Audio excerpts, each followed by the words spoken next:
హైదరాబాద్లో వినాయక చవితి పండుగ సందర్భంగా జరిగే ఖైరతాబాద్ గణేష్ ఉత్సవాలకు ఓ చరిత్ర ఉంది. అసలు ఖైరతాబాద్ గణనాథుడి విగ్రహ ఏర్పాటు ఎప్పుడు మొదలైంది, ఎవరు ప్రారంభించారు, ఇలాంటి విషయాలు తెలుసుకుందాం. ఈ ఏడాది 71 సంవత్సరం 69 అడుగుల ఎత్తుతో శ్రీ విశ్వశాంతి మహాశక్తి గణపతిగా విఘ్నేశ్వరుడు భక్తులకు దర్శనమివ్వనున్నాడు. స్వామివారికి ఇరువైపులా కుడి పక్కన శ్రీ జగన్నాథ స్వామి, శ్రీ లక్ష్మీ సమేత హయగ్రీవ స్వామివారు, ఎడమవైపు లలితా త్రిపుర సుందరి శ్రీ గజ్జలమ్మదేవి ఉండేలా రూపకల్పన చేస్తున్నారు.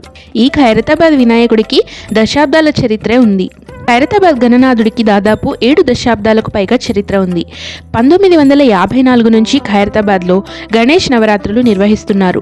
ప్రముఖ ఉద్యమకారుడు బాల గంగాధర్ తిలక్ ఆదర్శంగా హైదరాబాద్ నగరానికి చెందిన సింగరి శంకరయ్య 1954వ సంవత్సరంలో మొట్టమొదటిసారి ఖైరతాబాద్లో ఒక్క అడుగుతో వినాయకుడి విగ్రహాన్ని ఏర్పాటు చేశారని చెబుతారు.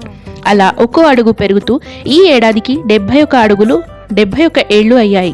ఎత్తు సైతం 69 అడుగులకు చేరింది. ఈ సంవత్సరం వినాయక చవితి సందర్భంగా ఖైరతాబాద్ గణనాథుడు 69 అడుగుల ఎత్తుతో ఉంటాడు. శ్రీ విశ్వశాంతి మహాశక్తి గణపతిగా కొలువుదీరనున్నాడు. అలాగే గణనాథుడి విగ్రహం 3 తలలతో నిల్చున్న భంగిమలో ఉంటుంది. అలాగే తలపై పడగ విప్పిన 5 సర్పాలు, మొత్తం 8 చేతులు ఉంటాయి. కుడివైపు చేతుల్లో పైనుంచి ఆయుధం, సుదర్శన చక్రం, అభయహస్తం, రుద్రాక్షమాల చూపుతూ ఉంటుంది. ఈ వినాయక చవితి పండుగ ఎంత ఘనంగా జరుగుతుందో లడ్డూ కూడా అంతే ఘనంగా ఉంటుంది. ప్రతి ఏటా గణనాథుడి కోసం భారీ లడ్డూను చేయిస్తారు నిర్వాహకులు. 2021 వరకు తూర్పుగోదావరి జిల్లా తాపేశ్వరం నుంచి ఖైరతాబాద్ వినాయకుడి కోసం లడ్డూను తీసుకొచ్చేవారు. ఈ లడ్డు అనేక సార్లు గిన్నిస్ బుక్లోనూ చోటు దక్కించుకుంది.